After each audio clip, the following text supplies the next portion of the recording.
दिव्यानन्त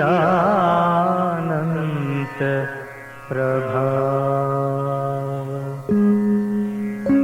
वन्द्यासार कारुण्य पारावार निखिल जगद्दावन पावनधाम अल्पायु वो मेघयु नीवे अक्षीण विभवान्धकार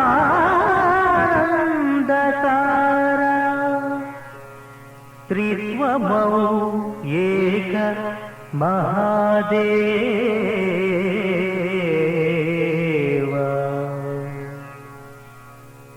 मां पाहि मां पाहि मां पाहि श्री यहोवा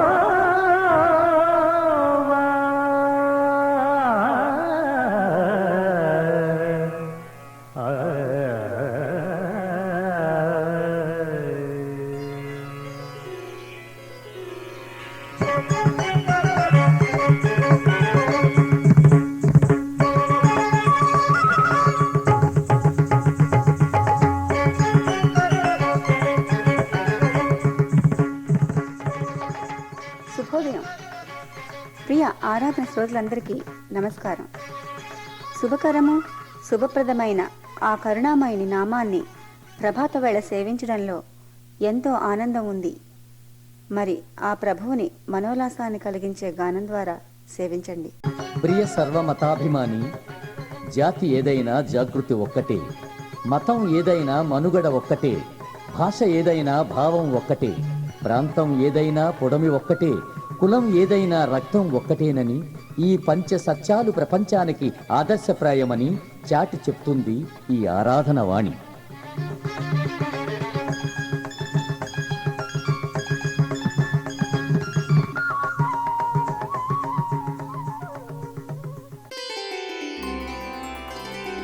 జయతు జయతు యేసునామం, జయతు జయతు మధురనామం, జన్మ సాఫల్య పావననామం, సర్వలోక పాపహరణ నామం, యేసునామం, మధురనామం, యేసునామం, మోక్షమార్గ నామం.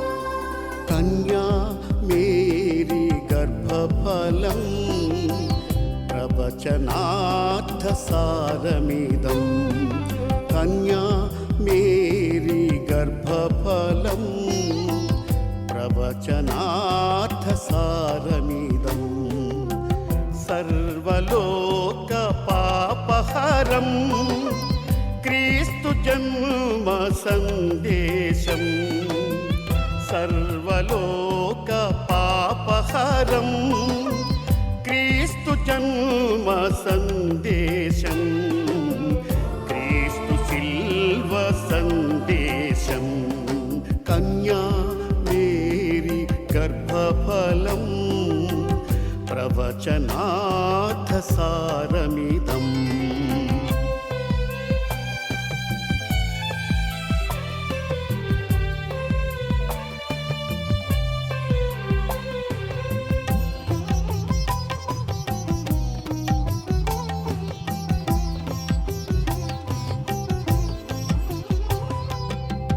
दुष्टरक्षणार्थमिदं शिष्टरक्षणार्थमिदं दुष्टरक्षणार्थमिदं शिष्टरक्षणार्थमिदं मानवाळि पापहरं क्रीस्तु जन्म सन्देशं मानवाळि पापहरं क्रीस्तु जन्म सन्देशं क्रीस्तु शिल्व सन्देशं कन्या मेरी गर्भफलं प्रवचनार्थसारमिदम्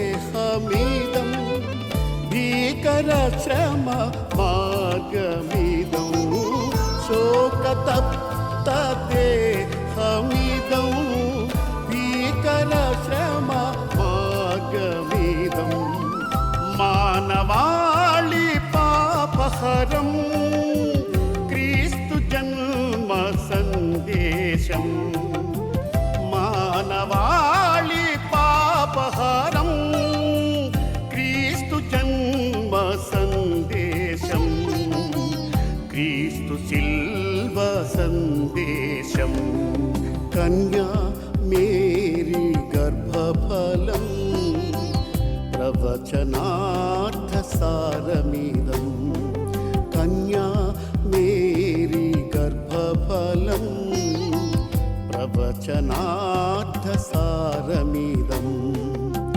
सर्वलोक पापहरं क्रीस्तु शिल्व सन्देशं सर्वलोक पापहरं क्रीस्तु शिल्व सन्देशं क्रीस्तु शिल्व सन्देशं कन्या मेरी गर्भफलं प्रवचनार्थ सारमिदम् సమరయకు పంపించారు. వారు వచ్చి పరిశుద్ధాత్మను పొందాలని పేతురు యోహానులు సమరయ ప్రజల మీద చేతులుంచి ప్రార్థించగా వారు పరిశుద్ధాత్మను పొందుకున్నారు. అంతకుముందు పరిశుద్ధాత్మ వారిలో ఎవరి మీద దిగిన అనుభవం లేదు. ప్రభువైన యేసుక్రీస్తు నామములో బాప్తిస్మం మాత్రం పొందుకున్నారు. ఈ అద్భుత సంఘటన పరిశుద్ధాత్మ శక్తిని చూచిన గారడీ సీమోను విభ్రాంతికి లోనై తన అంతరంగంలోని ధనాశ లోకాశలు ఒక్కసారిగా బయటకు వచ్చాయి. తన నిజస్వరూపం బయటపడింది. అంతకుముందు గారడీ ద్వారా డబ్బు సంపాదించేవాడు ఇప్పుడు యేసు నామం ద్వారా ఇంకా డబ్బు సంపాదించాలనే దురాశ అతనిలో కలిగి పేతురు యోహానుల ఎదుట ద్రవ్యం పెట్టి, నేనెవని మీద చేతులుంచుదునో వాడు పరిశుద్ధాత్మను పొందునట్లు ఈ అధికారం నాకీయుడని అడిగినప్పుడు సీమోను దురాశ ఎంత ఘోరమైనదో, ఎంత పాపభూయిష్టమైనదో గమనించి పేతురు ఈ కఠినమైన గద్దింపు మాటలు అపోస్తులుల కార్యాలు 8వ అధ్యాయము 21-22 వచనాలలో, నీ హృదయం దేవుని ఎదుట సరి అనేది కాదు గనుక ఈ కార్యమునందు పాలు పంపులు లేవు. కాబట్టి ఈ నీ చెడుతనము మానుకొని మారు మనస్సు పొంది ప్రభువును వేడుకో. ఒకవేళ నీ హృదయాలోచనలు క్షమించబడవచ్చు అని పలికినట్లు రికార్డు చేయబడ్డాయి. ఈ సందర్భంగా ఆనాటి పరిస్థితులను పరిశీలన చేయడం ఎంతో అవసరం. యెరూషలేములోని ఆదిమ సంఘానికి గొప్ప హింస కలిగినందున అపోస్తలులు తప్ప అందరూ యూదయ సమరయ దేశాలకు చెదిరిపోయారు. ఆ విధంగా చెదిరిపోయిన వారు సువార్తను ప్రకటిస్తూ సంచారం చేస్తున్నారు. అలాంటి సమయంలో ఫిలిప్పు సమరయ పట్టణంలో క్రీస్తును ప్రకటిస్తూ యేసుక్రీస్తు నామంలో అపవిత్రాత్మను వెళ్ళగొట్టుచు స్వస్థతలు అనేక ఆశ్చర్య కార్యాలు చేయడం చూసి విస్మయముంది అనేకులు క్రీస్తును నమ్మి బాప్తిస్మం తీసుకున్నారు.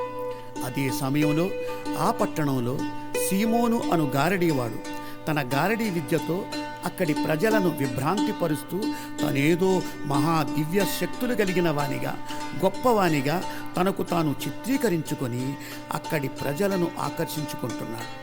ఈ గారడీ సీమోను చాలా వరకు వర్తమాన భారతదేశంలోని మత గురువులు, బాబాలు, స్వామీజీలకు ప్రతినిధిగా కనబడుతున్నాడు. ఈనాడు అనేకులు ఈ విధంగా ఏవో గారడీ విద్యలు, కొన్ని మంత్రతంత్రాలు చేస్తూ ప్రజలను విభ్రాంతిపరుస్తూ దివ్య శక్తులు కలిగిన వారుగా నమ్మించి మోసం చేస్తున్నారు. ఇక్కడ 2 విషయాలు మనము గమనించవచ్చు. గారడీ సీమోను తనకు తాను గొప్పవానిగా, దివ్య శక్తులు గలవానిగా గొప్ప చేసుకుంటున్నాడు, డబ్బు సంపాదిస్తున్నాడు. అయితే ఫిలిప్పు క్రీస్తును ప్రకటించాడు, దేవుని వాక్యాన్ని బోధించాడు, దేవుణ్ణి మహిమపరిచాడు. ఫిలిప్పు తన కోసం ఏ గొప్పతనాన్ని ఆశించలేదు. క్రీస్తే గొప్పవాడుగా ఎంచబడాలని, దేవునిని మహిమపరచాలని కోరుకున్నాడు. మరో విషయం మనం గుర్తుంచుకోవాలి. ఈ ఫిలిప్పు క్రీస్తు రాయబారులలో ఒకడైన ఫిలిప్పు కాదు. ఆ పట్టణంలో అపోస్తులచే ఏర్పరచబడిన ఒక విశ్వాసి. ఈ విధంగా దేవుని కృప ద్వారా సువార్తను ప్రకటిస్తున్న ఫిలిప్పు ఆ ఊరిలోని జనులందరినీ యేసు వైపు ఆకర్షించాడు. ఆ ప్రజలను రక్షణ మార్గంలోనికి నడిపించాడు. ఇలాంటి గత్యంతరము లేని పరిస్థితులలో ఒంటరిగా మిగిలిపోయిన గారడీవాడైన సీమోను అనివార్యంగా క్రీస్తును నమ్మినట్లు ప్రకటించి బాప్తిస్మం తీసుకొని ఫిలిప్పును వెంబడించినట్లు వ్రాయబడి ఉంది. నమ్మి బాప్తిస్మం పొందినవాడు రక్షింపబడతాడు అని ప్రభు సెలవిచ్చారు. అయితే మారు మనస్సు లేని బాప్తిస్మం వ్యర్థం. ఇంతకీ మారు మనస్సు అంటే ఏమిటి? ఇంగ్లీష్లో రిపెంటెన్స్ అని, గ్రీకు భాషలో మెటానియా అని, హెబ్రీ భాషలో నచం అని సమానార్థ పదాలు. దాని అర్థమేమంటే to have another mind, change of mind in respect of sin, God and self. అనగా పాపమును గూర్చి, దేవునిని గూర్చి మరియు వ్యక్తిగతంగాను మార్పు చెందడం. పాపం కొరకు పశ్చాత్తాపడి ప్రతి పాపాన్ని విడిచిపెట్టి క్రీస్తు రక్తంలో కడుగుకొని నూతన జీవితాన్ని ప్రారంభించుటయే మారు మనస్సు. అయితే బైబిలులో ఈ సీమోను మారు మనసు పొందాడని వ్రాయబడలేదు. అతడు బాప్తిస్మమైతే పొందాడు, కానీ మారు మనస్సు పశ్చాత్తాపడలేదు. దేవుని శిక్షకు భయపడ్డాడు, కానీ దేవునితో అతని సంబంధం సరిగా లేదని పేతురు మాటలు సూచిస్తున్నాయి. క్రీస్తు కొరకు తమ సర్వస్వం విడిచిపెట్టి వెండి బంగారములు మా వద్ద లేవు, కానీ మేము క్రీస్తును కలిగి ఉన్నామని చెప్పగలిగిన పేతురు, యోహానులు ఆ గారడీ వాడిచ్చు ద్రవ్యమును ఆశింపక వాడి హృదయస్థితిని ఎరిగి నీవు ద్రవ్యమిచ్చి దేవుని వరమును సంపాదించుకొందునని తలంచుకొనినందున నీ వెండి నీతో కూడా నశించునుగాక. నీ హృదయము దేవుని ఎదుట సరి అయినది కాదు గనుక ఈ కార్యమందు నీకు పాలు పంపులు లేవని స్పష్టంగా, కఠినంగా, నిర్బంధంగా పేతురు చెప్పాడు. ఈ సంక్షిప్త సందేశాన్ని విన్న ఆరాధన మధుర ప్రేమవచన వాణి విశ్వాసులైన ప్రియశ్రోతలారా, మన హృదయాలు దేవుని ఎదుట సరిగా ఉన్నాయా, లేక గారడీ సీమోను వలె ఉన్నాయా? ఇర్మియా ప్రవక్త 17వ అధ్యాయము 9వ వచనంలో హృదయం అన్నిటికంటే మోసకరమైనది, అది ఘోరమైన వ్యాధి కలది, దాన్ని గ్రహింపగలవాడెవడు? అభ్యాసానుసరీ విద్య బుద్ధి కర్మానుసారిణి. మన అభ్యాసాన్ని బట్టి మన విద్యలు, మన కర్మలను బట్టి మన బుద్ధులు ఉంటాయని సంస్కృత సూక్తి. కాబట్టి మన హృదయాన్ని దేవుని ఎదుట సరి అయినదిగా కాపాడుకోవాలి. ఆ దిశగా అభ్యాసం చేయాలి. ఈ విషయాన్ని భక్తుడు, వాగ్గేయకారుడు అయిన దావీదు మహారాజు 51వ కీర్తన 5-11 వచనాలలో నీవు అంతరంగములో సత్యమును కోరుచున్నావు, సమ్మతిగల మనస్సు కలుగజేసి నన్ను దృఢపరచుమని ప్రార్థిస్తున్నాడు. హృదయ శుద్ధి, నీతి కలిగి జీవించడం జీవితాంతం కొనసాగించవలసిన ప్రక్రియ. మనం ధైర్యంతో మన నేత్రాలను లోకం వైపు కాక అనుదిన వాక్య పఠనం, ధ్యానం చేస్తూ జ్ఞానం ప్రసాదించాలని దేవుని ప్రార్థించాలి. మారు మనసు పొంది క్రీస్తును మనం కలిగి ఉంటే ఆత్మఫలం మనం పొందుకుంటాం, ఆత్మచేత నడిపించబడతాం. అలా కానిచో అపవాదికిని వాని అనుచరులకు సిద్ధపరిచిన నిత్యాగ్నిలోనికి త్రోసివేయబడతాం. కాబట్టి నేడే మిక్కిలి అనుకూల సమయం. నేడే మారుమనసు పొంది హృదయశుద్ధి కలిగి జీవింతుముగాక.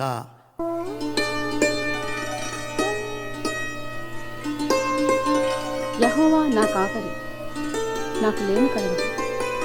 పచ్చిక గల చోట్లను ఆయన నన్ను కరుణించుచున్నాడు. శాంతికరమైన జలముల యొద్ద నన్ను నడిపించుచున్నాడు. నా ప్రాణమునకు ఆయన సేద తీర్చుచున్నాడు. తన నామమును బట్టి నీతి మార్గములలో నన్ను నడిపించుచున్నాడు.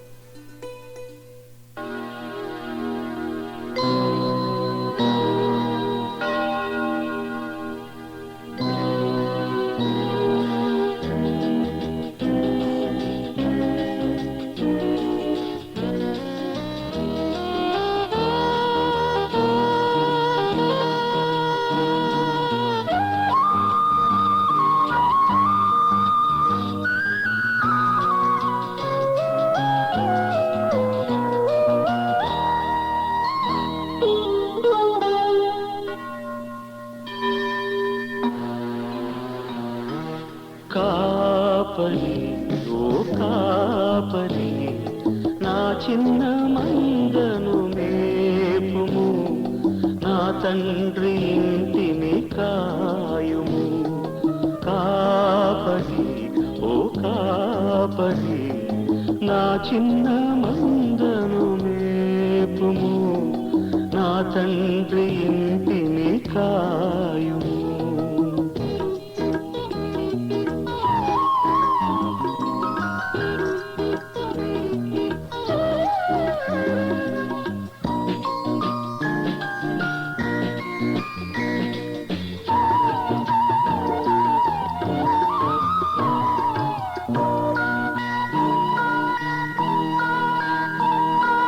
పసిపిల్లలు సిలువ తల్లి ఒడిలో వీరు, పసిమి ఛాయలారని కల్వరి పూలు.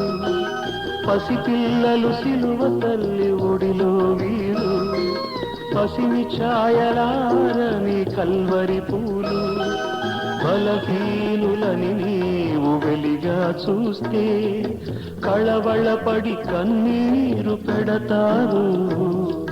కాపరి ఓ కాపరి, నా చిన్న మందను మేపుము, నా తండ్రి ఇంటిని కాయుము.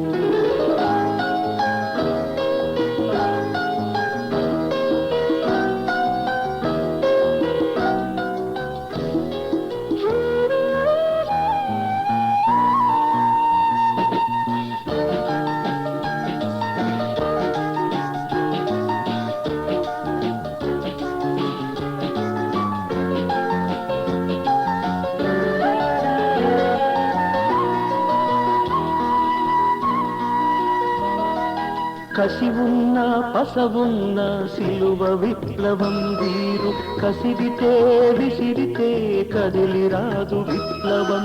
కసి ఉన్న పసవున్న సిలువ విప్లవం వీరు, కసిరితే విసిరితే కదిలిరాదు విప్లవం. సహన సహస్రాల సిలువ శిక్షణనివ్వాలి, సమాధాన స్వరభేరి ప్రోగించాలి. కాపరి ఓ కాపరి, నా చిన్న మందను మేపుము, నా తండ్రి ఇంటిని కాయుము. కాపరి ఓ కాపరి, నా చిన్న మందను మేపుము, నా తండ్రి ఇంటిని కాయుము.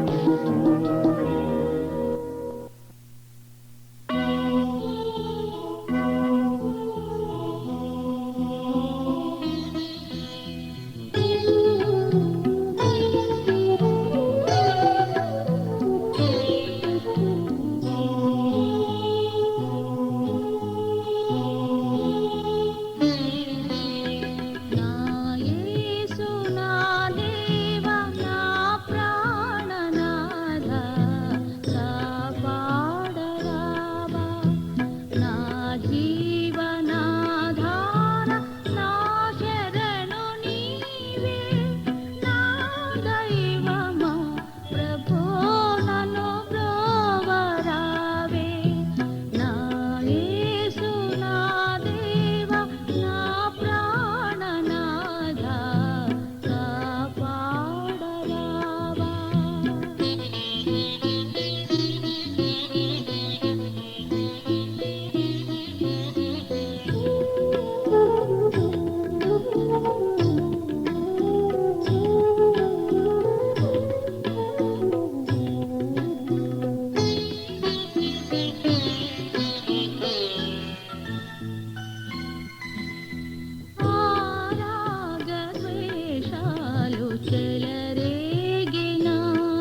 మానవత్వం అంటే ఏమిటో వినండి.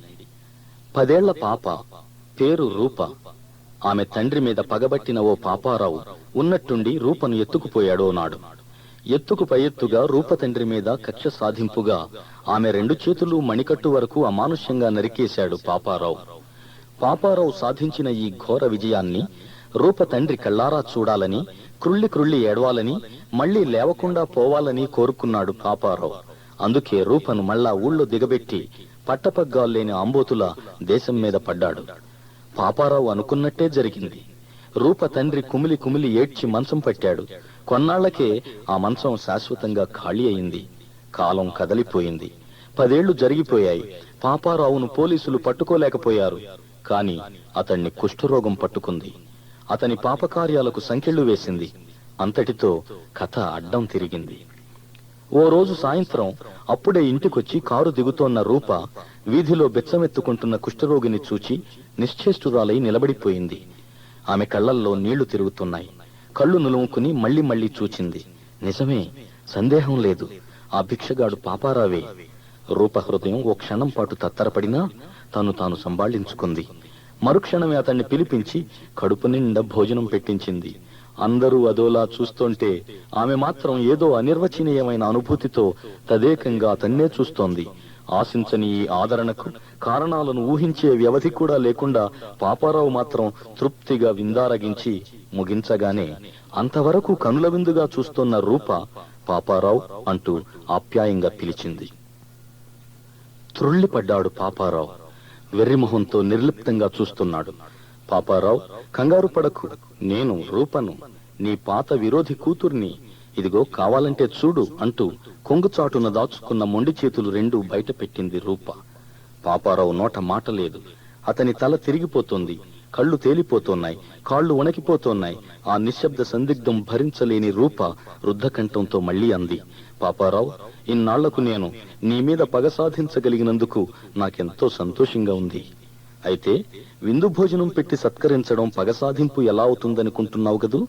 అవును పాపారావు, మనిషిలో మానవత్వం అంటూ ఉంటే ఆ మనిషి పగ సాధింపు ఇలానే ఉంటుంది.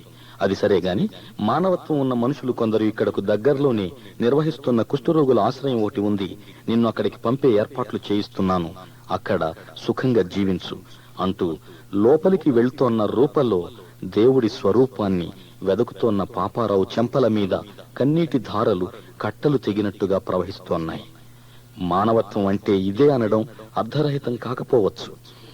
పాపభూయిష్టమై అసలైన సిసలైన మానవత్వాన్ని కోల్పోయిన మానవ జాతి కోసం తన ప్రాణాన్నే బలిగా అర్పించిన యేసుదేవుడు మనిషికి మరోమారు మానవత్వాన్ని ప్రసాదించగల మహాదేవుడు. ఆయన ప్రేమమూర్తి. ఆ యేసుదేవుణ్ణి తెలుసుకోవడం, ఆయన ప్రేమను సంతరించుకోవడం మానవత్వాన్ని మళ్లీ కనుక్కోవడమే అవుతుంది. ఆయన్ను సాక్షాత్తు నీ దేవునిగా అంతరాత్మలో కలిగి ఉండడం మానవత్వం ఉన్న మనిషిగా జీవించడమే అవుతుంది.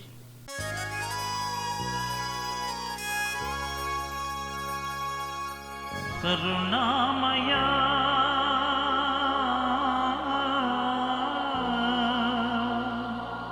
నీ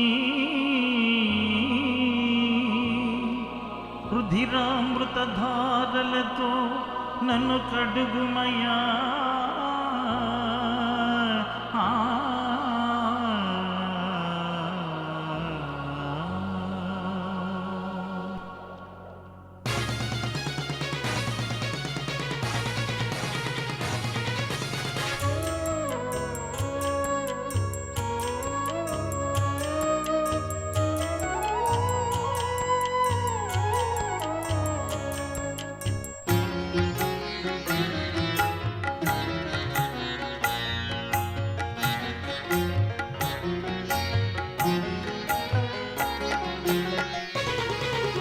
నీ ప్రేమ గీతం వినిపించినాలు ఆశించినాను నీ చేరువా. నీ ప్రేమ గీతం వినిపించినాలు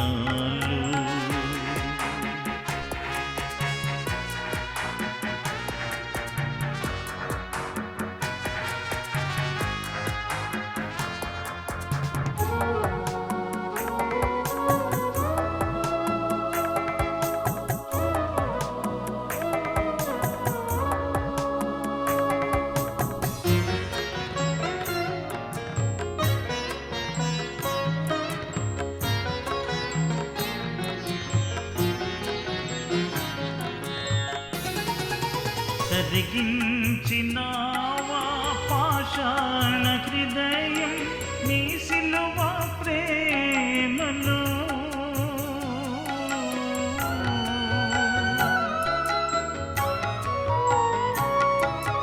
కదిగించినావా పాషాణ హృదయం నీ సిలువ ప్రేమలో.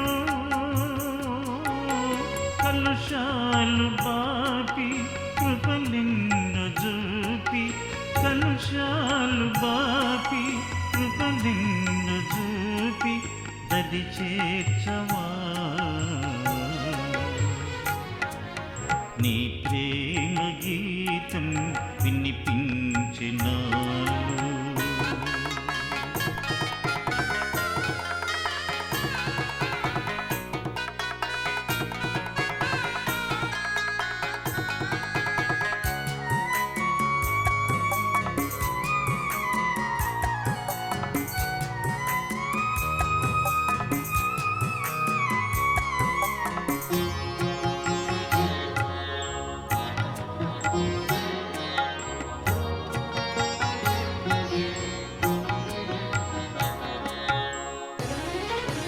నా జీవితాన ఈ లోకాన నీవేగా నా శరణు.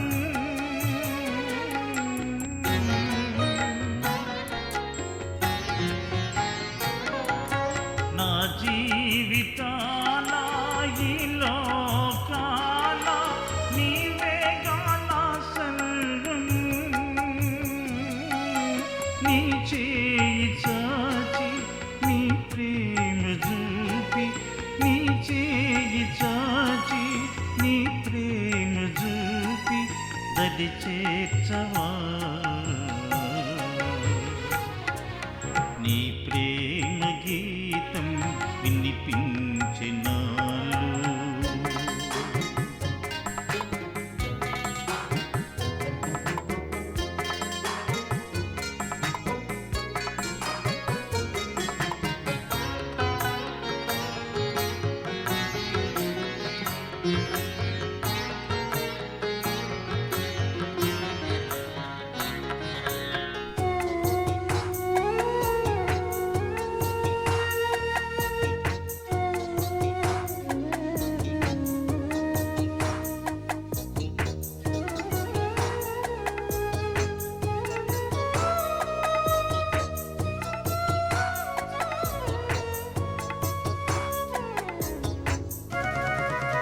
నీ మేలు తలచి నీ జాలి చూచి నే తాగు చేయను.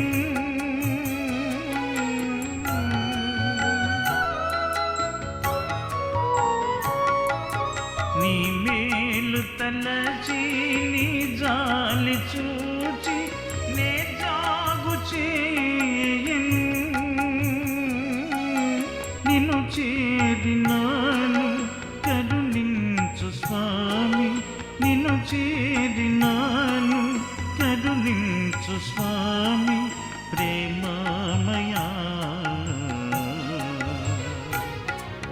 నీ ప్రేమ గీతం వినిపించినాలు.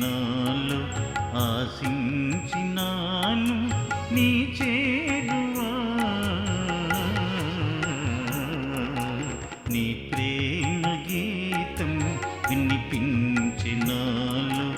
ఆశించినాను నీ చేరువా.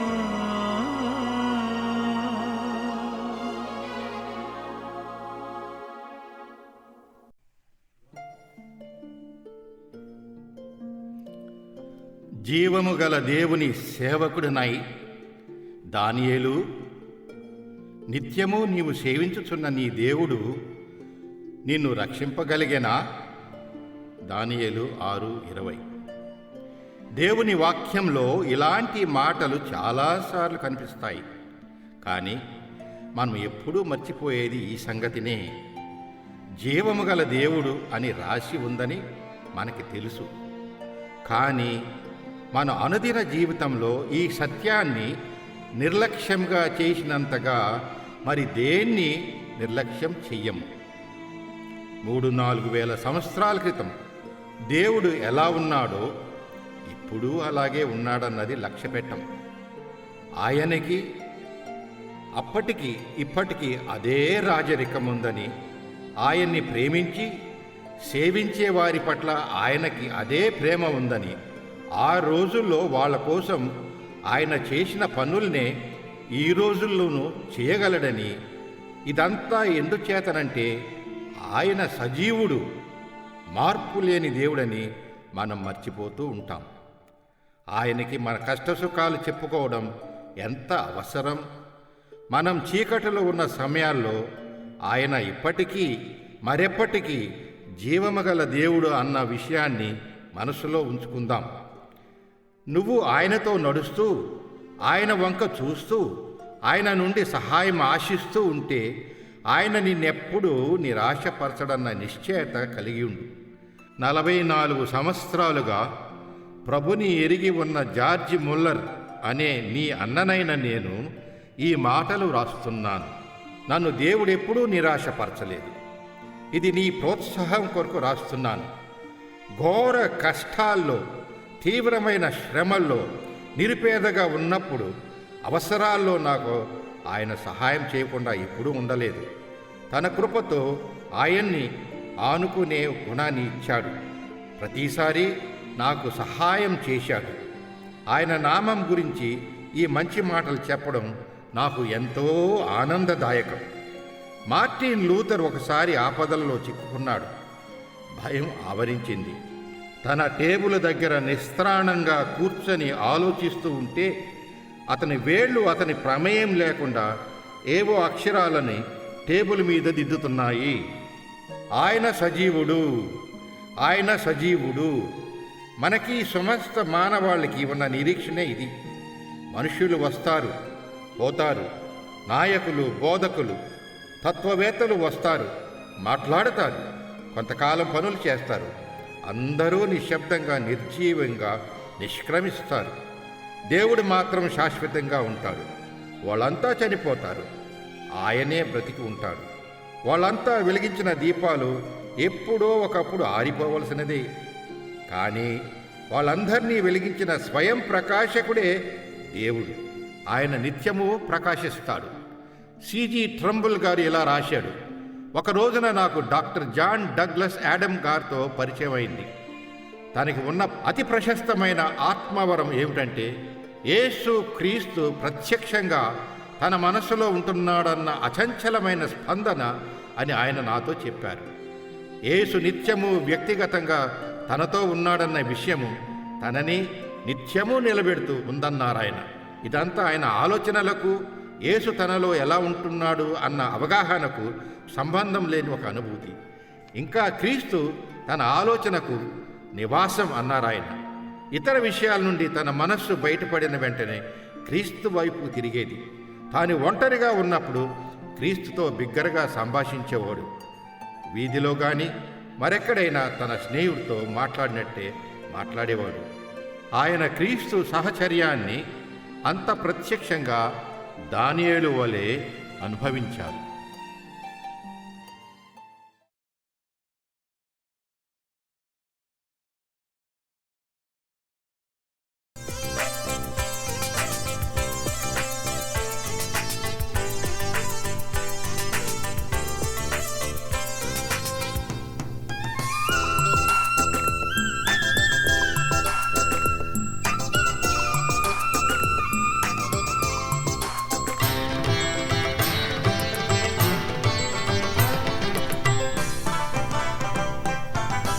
నమ్మితిలో దేవా మా కన్యు నీవేగా,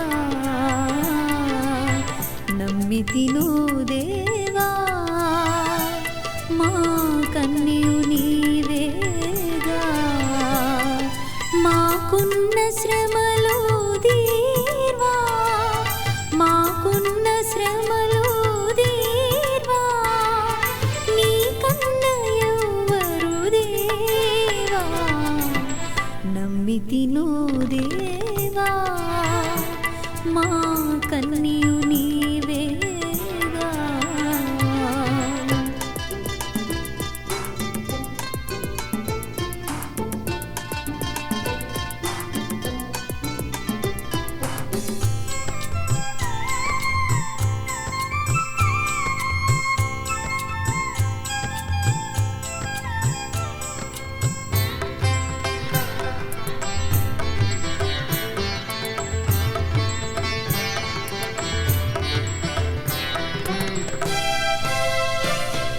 లేకున్న నిరీక్షణ చీకటి తెరలున్నా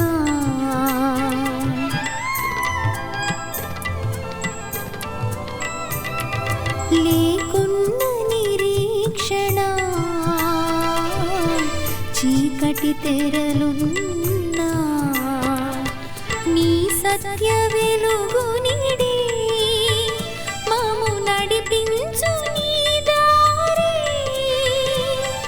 నడిపించు నీ దారి నమ్మితిను దేవా మా కన్యు నీవేగా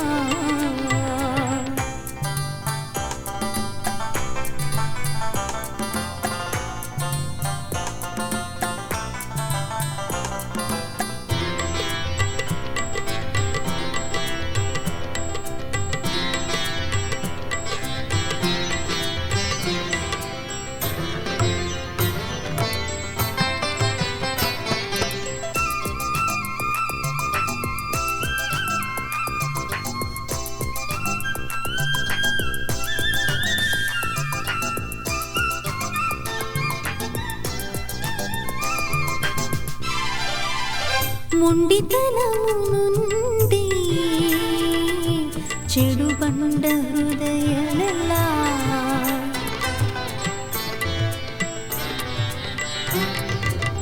మొండితనము నుండి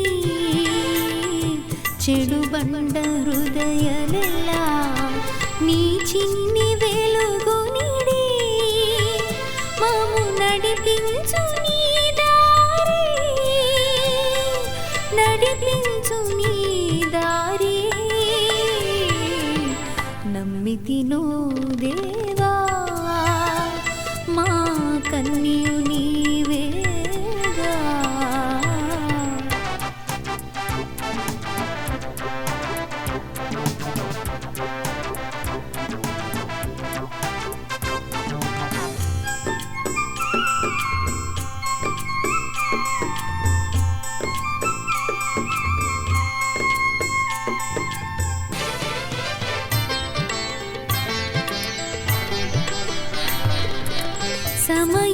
సమయమిదేనండి రండి యేసుని చేరండి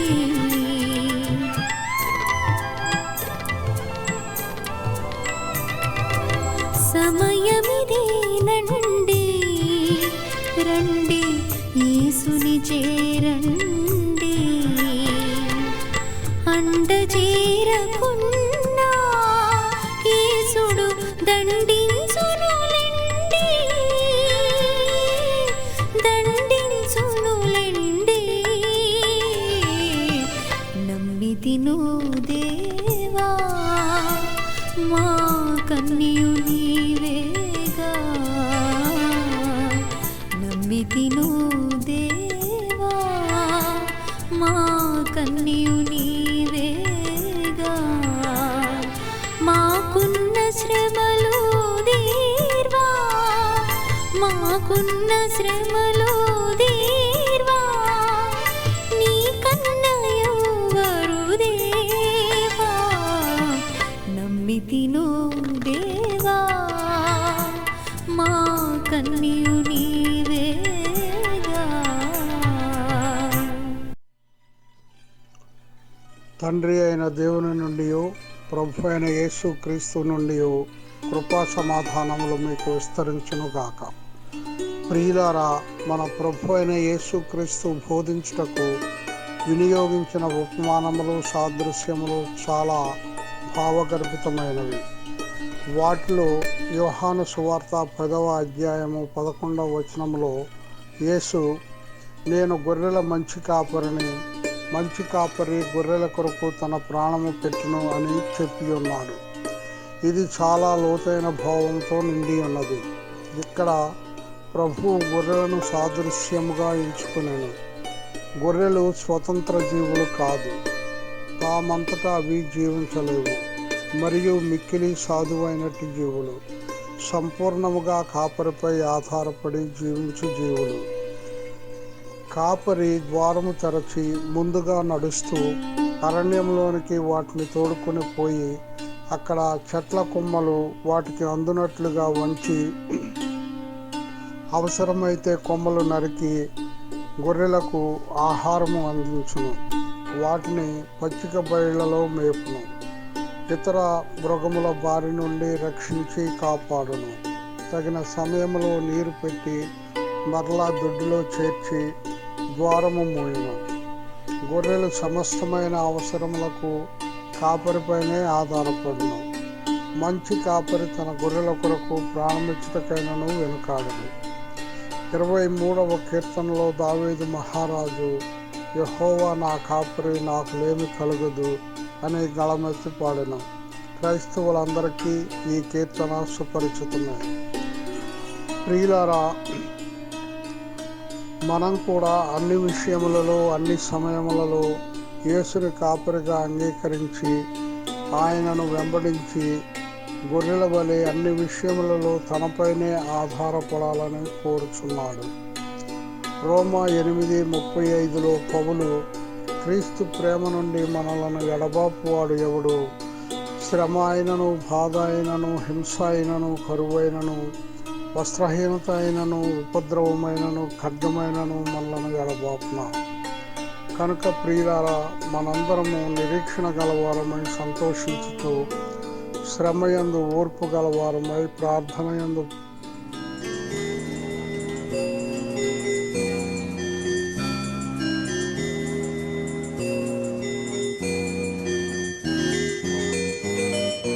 యెహోవా నిన్ను ఆశీర్వదించి నిన్ను కాపాడును గాక. యెహోవా నీకు తన సన్నిధి ప్రకాశింపజేసి నిన్ను కరుణించును గాక. యెహోవా నీ మీద తన సన్నిధి కాంతి ఉదయింపజేసి నీకు సమాధానము కలుగజేయును గాక. ఆమేన్.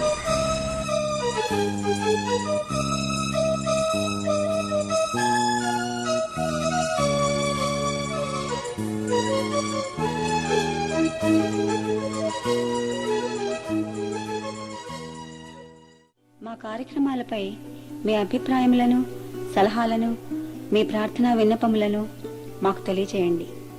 మా చిరునామా ఆరాధన, PO Box 711, యానెండేల్, వర్జీనియా 2200. ప్రతి ఆదివారం ఉదయం 8:30 నుంచి 9 గంటల వరకు మాతో కలిసి దైవారాధనలో పాల్గొని ప్రభువుని సేవించి దైవాశీస్సులను పొందండి.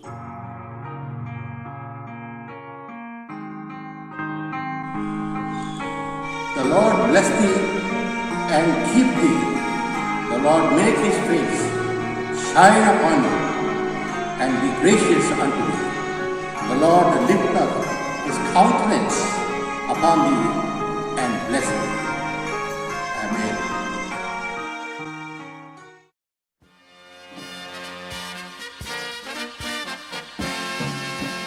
I can hear the chariots rumble, I can see the marching throng, the flurry of God's trumpets spell the end of sin and wrong. Regal roads are now unfolding, heaven's grand stands all in place. Heaven's choir is now assembled, start to sing amazing grace. Oh, the King is coming, the King is coming. I just heard the trumpet sounding, and now his face I see. Oh, the King is coming, the King is coming. Praise God, praise God, praise God. He's coming for me.